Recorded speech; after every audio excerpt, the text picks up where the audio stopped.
everybody, and welcome back to another episode of The Points of Articulation. My name's Dave, and today we're looking at the Hot Wheels Star Wars Imperial Assault Hovertank, also known as the TX225 Occupier. Now, according to the Rogue One, the Ultimate Visual Guide by DK, there are two types of these vehicles. You have the TX225 GAVW, which uses treads like current-day tanks. Then you have the TX225 GAVR, which uses repulsor lifts, which is the one we're looking at right now. So this diecast model measures 2 3/4 inches in length, which is a nice size for one of these vehicles. And it first featured in Rogue One, A Star Wars Story. So we do have a lot to cover.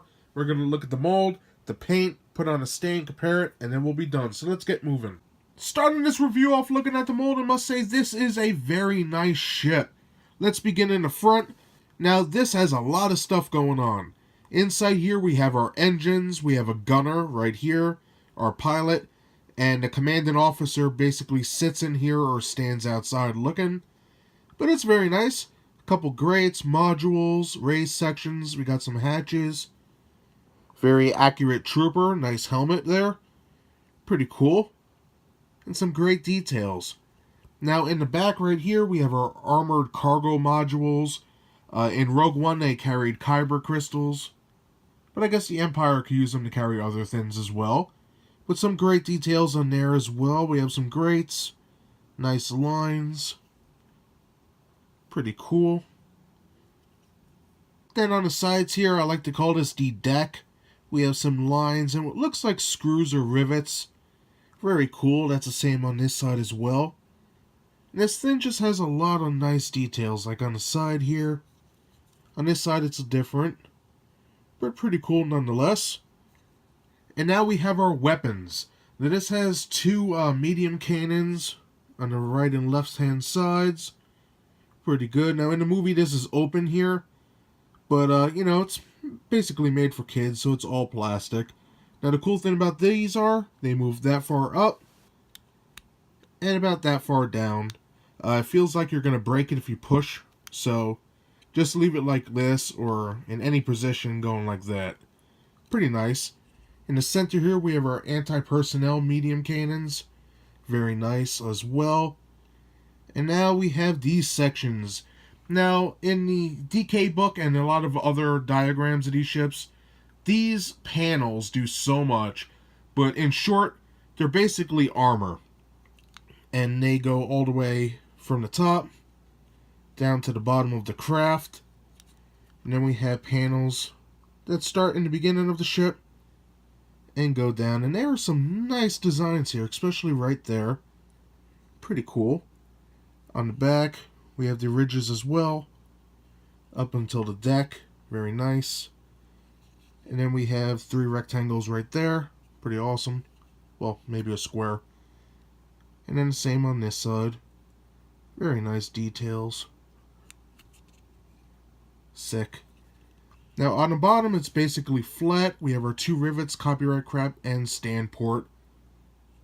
But that's basically all the details on this bad boy. So now let's take a look at the paint. Alright, for the paint, the main color on this ship is a nice gray.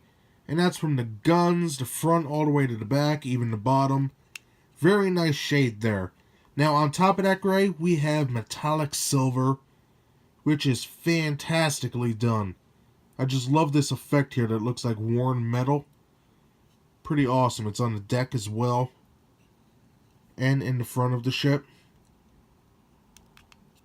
I just love this type of paint. It reminds me of the T-1000 from Terminator.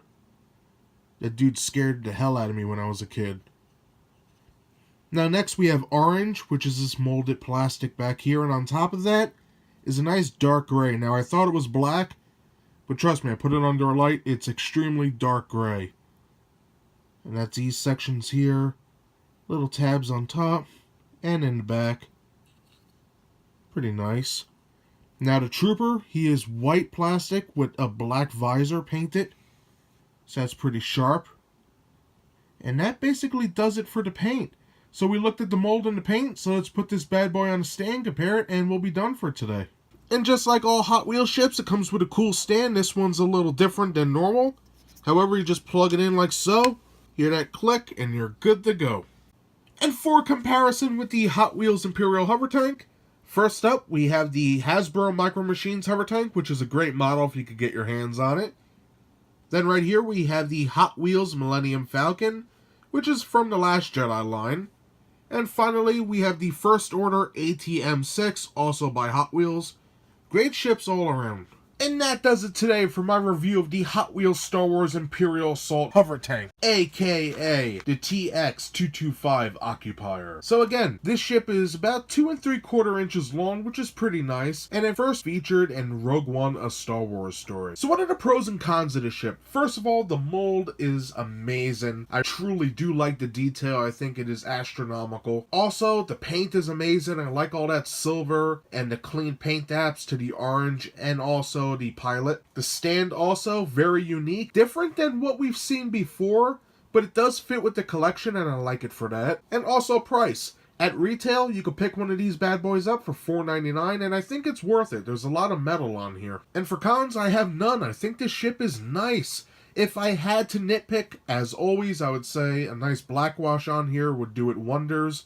But it is what it is. Now, if you're looking to buy this ship at retail, it's $4.99. Right now on the internet, it's $13 and up. Trust me, I recommend that you just wait it out, wait for that price to fall, and then grab it. Now, there is a second way to get this ship. Back when Rogue One came out, they released a 2-pack that came out with this and an ATST. So if you could find it, go for that as well. The ATST, I don't have it yet. It's on the way, but I heard it is a good model, so check it out. So I recommend this ship for anybody who's a fan of Rogue One, a fan of the Empire, and if you are collecting Imperial crafts, this one's pretty nice, and it does fit in nice with the line so far. So that's all I have to say today. I hope you enjoyed my review. If you did, hit that like button, and if you'd like to see new reviews every Thursday, subscribe. Again, thanks for watching, and I'll see y'all next time. Bye, everybody.